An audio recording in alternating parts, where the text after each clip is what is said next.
It is a fully loaded weekend for the FARC Lowe Dollar Series as we have two races lined up in the state of Minnesota. First is a Friday night doubleheader at the Elko Speedway, and then on Sunday afternoon we had a show at the Duluth Raceway, the second road course of the season.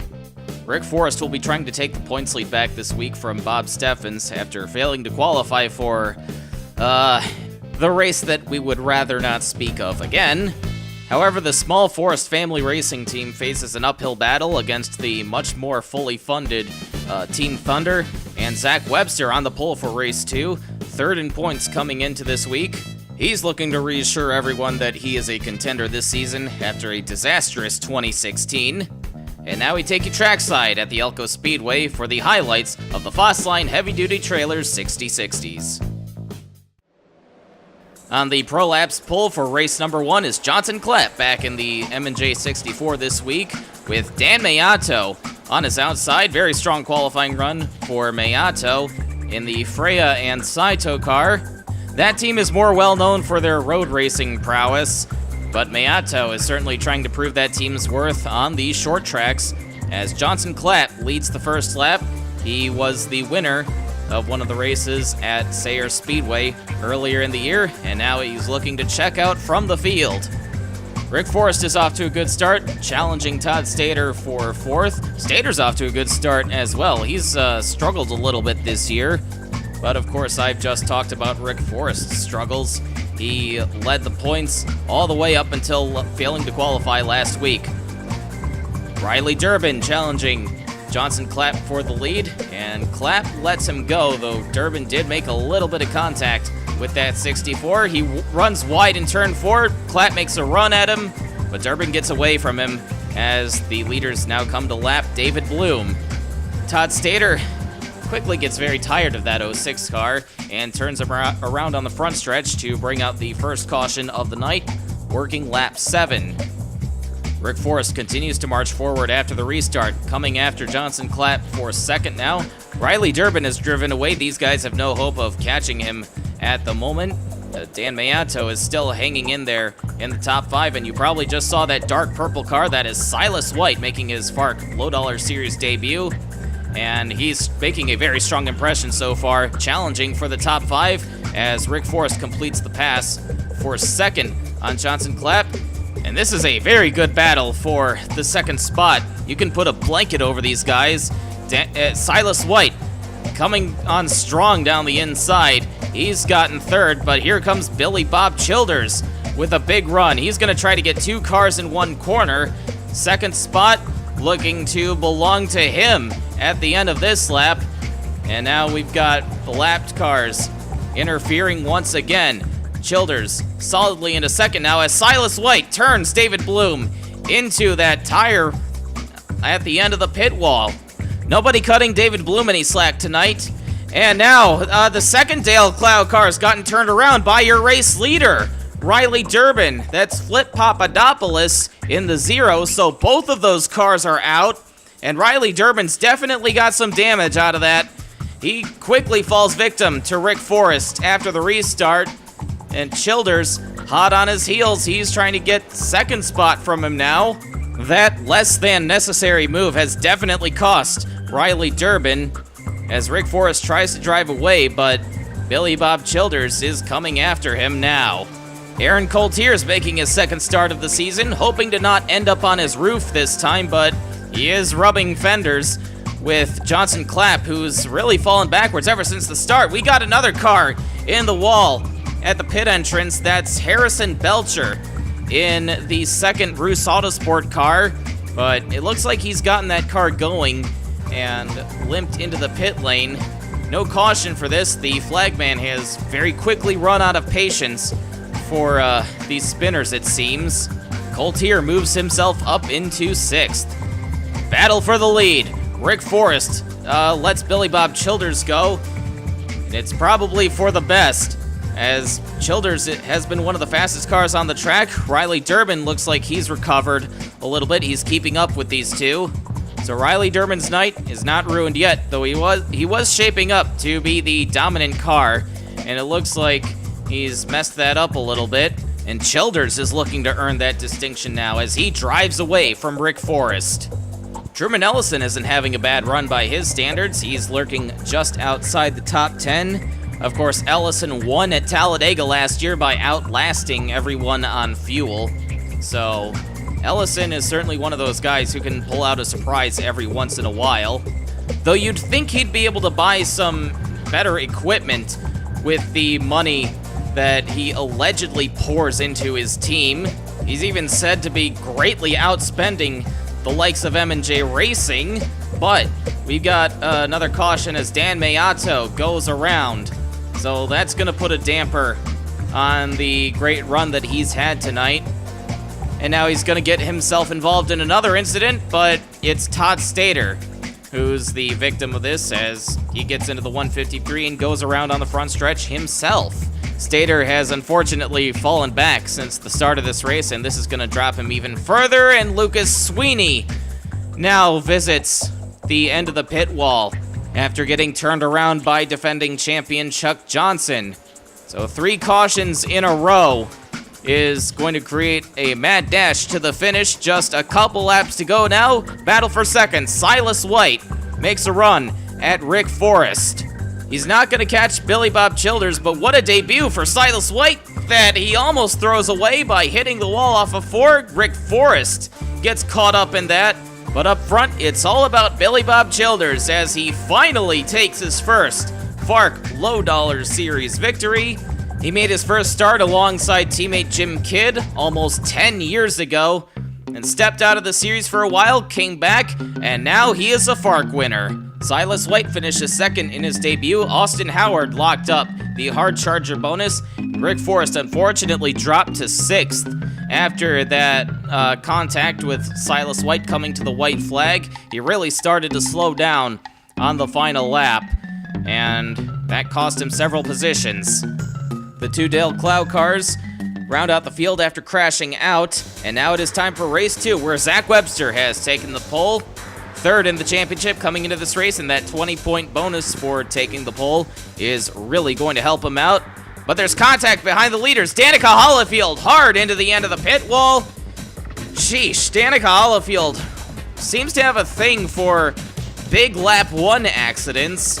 If you recall, she went out on the first lap in the first race at Texas World, where she smacked the turn 1 wall very hard. But she climbed out of her car okay then. She is okay now. Let's try this again. But Webster was sleeping on the restart. Billy Ray Smith-Thompson gets under him. And Smith-Thompson is going to take over the lead. And Smith-Thompson has to be feeling inspired after seeing Billy Bob Childers get his first win. But Smith-Thompson has won in the FARC ranks before. He does have a truck victory that he earned after flipping his truck over. But he might have Kenny George challenging him shortly, as Zach Webster is now starting to lose positions.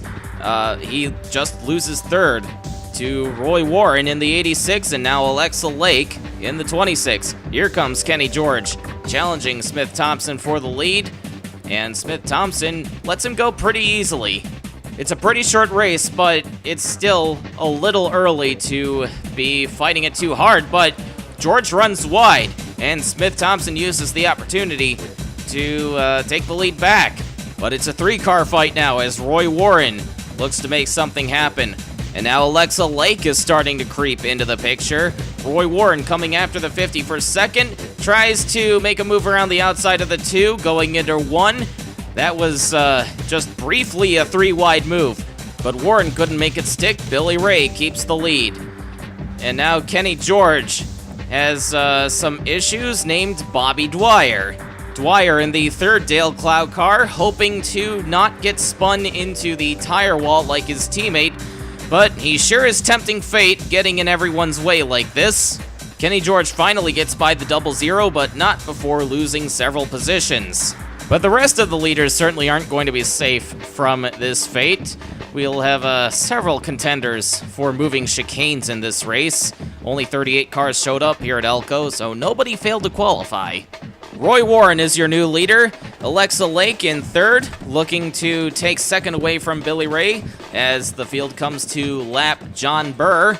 Roy Warren starts to drive away as Alexa Lake runs out of patience for the 54 and turns him around going into turn 1. John Burr is probably glad that this wasn't on the backstretch, otherwise he would have eaten the tires. But still, it probably doesn't feel good to be getting knocked around by people who weren't even alive when you started racing. But John Burr's gonna soldier on as he comes around to take the caution. 4 wide after the restart. This is what happens when you have a restart after a long green flag run. You have a bunch of lapped cars mixed in there and creating a traffic jam. Zach Webster taking full advantage, though, as he tries to march his way back to the front, but he's gotten into the back of Harv Henry in the 44, just barely avoids turning him around. He could have easily done that and created another restart for himself, but Webster wants to be known as a much cleaner guy than that. But we've got another quick yellow anyway. Webster is going to come across the line in 6th. He was scored 8th on the restart. So that's 2 positions gained back for him. And John Burr's getting very squirrely. He just collected 3 cars there, but he keeps it straight. And we stay green after the restart. A very hairy situation for these lead lap cars, having to deal with an out-of-control back marker. But Harv Henry in that 44 is battling John Burr for 15th, so I'm sure he appreciated the opportunity to gain some ground on him. Here comes Alexa Lake challenging Kenny George for 3rd. Alexa Lake was only supposed to run a few races this year, but her teammate, the 53 and the primary car at Mastersport Racing, has been so bad so far that the team and sponsors have thrown more of their support behind her, which she fully deserves after finishing 6th at Texas World. And now we have Tim Burkhalter hitting the wall off of turn 4 with just 10 laps to go. We've got a 4-lap shootout to the finish. Roy Warren is still your leader, and he drives away from Billy Ray Smith-Thompson thanks to the lapped car of Ashley Tucker getting in between them. Of course, lapped cars line up on the inside of the leaders until 10 laps to go. That's created some problems with them getting in the way on these late restarts, but let's face it, the lapped cars are a problem for the leaders anyway, as Roy Warren cruises away and comes across the line to take his first FARC Lowe Dollar Series victory. That makes 2 first-time winners tonight, 1 rookie and 1 veteran. Sounds like a pretty good night to me. And Warren is going to get a big jump over his Rookie of the Year rival Hunter Blaze with his victory. Bob Steffens finishes 9th, just a few spots behind Rick Forrest, but that's not quite going to be enough for Rick Forrest to take the points lead back. And poor Danica Hollifield, first car out on the first lap. But she's been pretty fast otherwise this year, coming close to victory a few times. And now the starting lineup for the Laco Brakes showdown at Duluth. Lucas Sweeney goes from eating the tires to winning the Pro Laps Pull Award. Trek Togger returns to start on the outside of the front row. Riley Knight makes her first start of the season as a teammate to Lucas Sweeney and Billy Ray Smith-Thompson. And hey, Rick Forrest manages to qualify for a road race. That always helps your cause when you're able to make the show. Alexa Lake, after another impressive run, unfortunately starts pretty deep in the field, but she still out-qualifies her teammate, the 53, now being driven by Mastersport's late model driver, Wes Murray.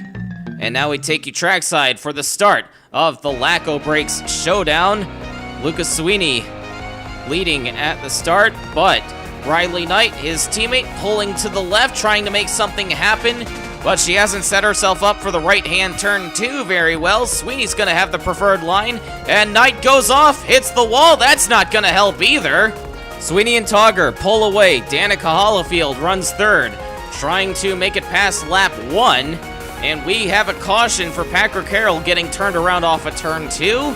Our cameras missed that, but he was able to drive away just fine. Sweeney continuing to lead on the restart.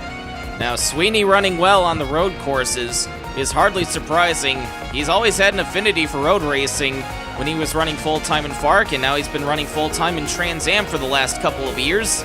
But Packer Carroll, getting a little impatient in his march back to the front, turns John Burr around, and Burr's going to get bogged down in the sand just outside the racing line, so the caution is going to have to be thrown to retrieve the 54 car. Chuck Johnson started 7th, and he's been using these early cautions to make his way forward. He's trying to challenge for 2nd, and it looks like he's going to get it. Maybe not, as Trek Togger brakes very late into turn 4. Togger has certainly proven his own worth on the road courses as well, grabbing the win at Watkins Glen last year, albeit in a shortened race. But he was in contention for the victory at Road America as well. Riley Knight's day has fallen apart very quickly. She's been in the pits multiple times, and now Sweeney is trying to put her a lap down and almost wrecking her in the process. For both of their sakes, she should probably just get out of the way and ride the rest of this race out without risking anything else happening to her. And fortunately, Sweeney's going to get the opportunity to get around the 08 with the help of Bobby Dwyer.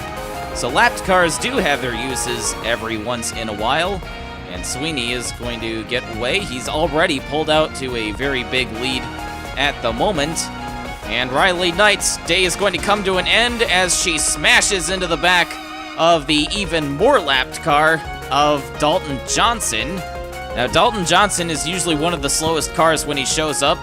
That is, when he even bothers to use the brakes. But seeing as Riley Knight is not a series regular, I really don't fault her for not knowing that. About half of the top 10 pits under this caution, the other half doesn't. And inheriting the lead for the restart would be Chuck Johnson. Johnson and the rest of the new top 10 made their stops under an earlier caution, so Lucas Sweeney, Trek Togger, and co. are going to have fresher tires, so let's see how long these guys can hold them off for. Chuck Johnson gets a great start. Danica Hollifield breaking away from the main pack with him. Billy Ray Smith-Thompson 3rd. Trek Togger had a pretty poor stop and found himself outside the top 20, but he's gaining spots quickly.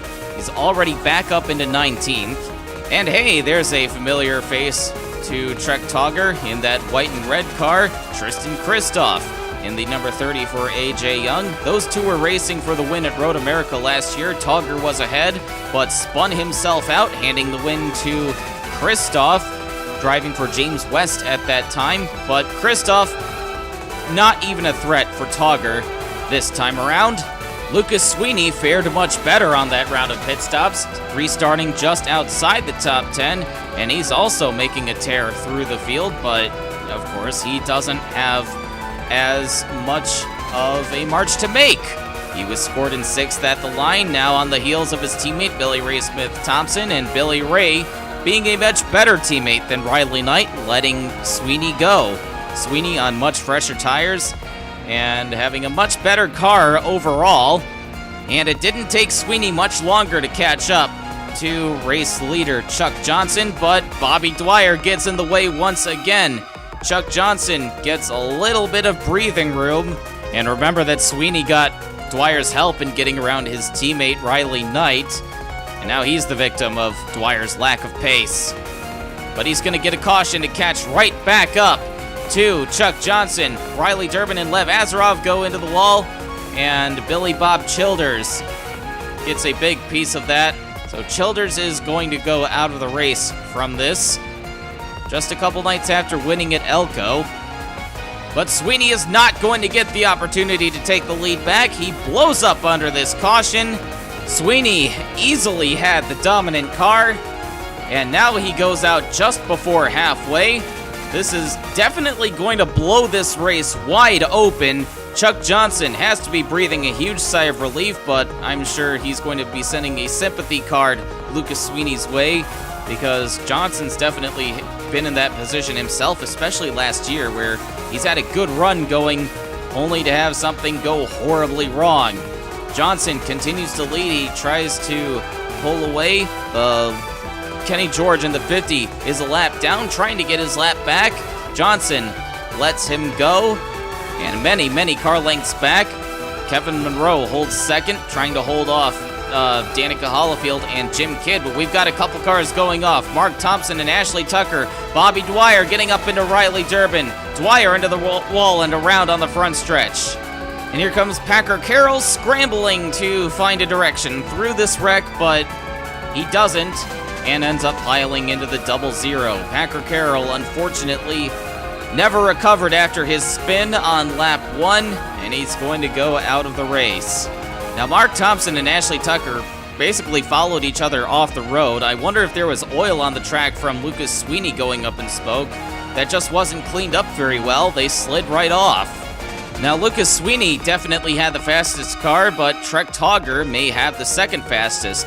But a bad pit stop earlier put him deep in the field. He's now recovered his way back into the top 10, making a move down the right side of Roy Warren, but he has to check up in that kink. Warren is holding the the 4th spot right now, but Togger has to be the fastest car on the track right now, so he's probably going to be upon that 86 in just a few moments. Mark Thompson, Trek Togger's teammate for this race, gets run over by Kelly Splicen and spun out into the grass, but caution is not going to come out for this. Instead, the caution is going to come out for Todd Stater being spun around by Aaron Coltier just outside the racing line. Several cars having to dart to the right to not hit him. Todd Stater has definitely been struggling today. He's down to 30th place. He's been in and out of the pits all day. And Jim Kidd's got a problem under this caution from 3rd. He's going to limp the 18 car around to the pit lane and drop out. Chuck Johnson with issues after the restart. Johnson may not have had the fastest car, but he's been up front longer than anybody else. He's led 19 laps, but now a tire's gone down on the 46, we're hearing. So it's not going to end his race, but this will cost him dearly. And it took Johnson so long to come back around that he's going to lose a lap as he comes out of the pits. So tough break for Chuck Johnson, the defending series champion. He was looking at a second career win, but now that's gone out the window. And Trek Togger has now taken over the lead. I think it would have been a tall order for Johnson to hold off Togger, as Togger easily has the fastest car right now. We've got an incident shortly after the restart. Austin Howard goes off and into the wall, but he's out of the racing line, so the caution does not come out. Howard was running 11th at the time. Rick Forrest qualified 17th, but he worked his way up into the top 10 in the first half of this race and has stayed there, but now he's trying to hold off his main championship rival, Bob Steffens, trying to gain a little bit more after finishing 3 spots ahead of him at Elko, though it could have been a 3rd rather than a 6th had he not had that last lap crash. But the much more experienced Bob Steffens is all over Forrest's back bumper. Kenny George definitely owes Chuck Johnson a thank you for letting him go earlier in the race, because he's back up to 3rd. Kenny George only has the 1 Daytona win to his name so far, but fresh off of his first top 5 a couple nights ago, he's looking to prove that he is much better than just a super speedway specialist. He's trying to chase down 2nd place Liam O'Connor, but unfortunately George is going to have some issues, and he pulls into the pits coming to 9 laps to go. It looks like he's got a tire going down, so he'll be in and out without losing a lap, but he's definitely going to lose a ton of positions, as well as a possible chance for the win. Now, Liam O'Connor is probably breathing a sigh of relief. His rival for 2nd place is out of the picture, and these lapped cars might help him stay in touch with Trek Togger. He isn't too far behind the 74. Togger's pace seems to have dropped off a little bit. So Liam O'Connor, the Power Steering Incorporated development driver, could be fighting for this win, making his 2nd start of the year after going out early at Texas World. But he's not going to get that chance. Dalton Johnson goes off the road in the final corner, and his harmless spin out of the racing line is going to bring out the caution. With just a few laps to go, I'm not sure why they threw the yellow for this, but it is just down the road from where the flagman stands, so he's probably more likely to throw the yellow when something happens right where he can see it. And I think we definitely could have gotten at least a one-lap shootout in, but no, race control's going to bring the field to the checkered flag under caution, and Trek Togger will go to victory lane with his Freya and Saito teammate Mark Thompson right behind him. Not in second place, Thompson is a lap down, but still, I'm sure that will be a nice photo for the team to hang in their shop. And looking further down the field, Alexa Lake grabs another top 5 finish. Bob Steffens, 6th. He got around Rick Forrest, who fell back to 12th, so Steffens is going to gain on him again. Gary Miles, one of the Road Ringers, finishes 14th in the second Rusada Sport car. Tristan Kristoff was the last car to finish on the lead lap. And poor Riley Knight brings up the rear of the field. She started second, but her race went to hell right away. And her teammate Lucas Sweeney, after a much more promising start, ended up not faring much better. Bob Steffens holds a 30-point lead over Rick Forrest. Zach Webster maintains third, just 2 points behind Forrest. And after their wins at Elko, Roy Warren and Billy Bob Childers jump up to 4th and 9th, respectively. But the point standings could be shuffled significantly in the aftermath of the next double points race, the Duck Roll Tires 150 at Mosport International Raceway. And as always, you can catch all the action right here on the FARC Racing Network.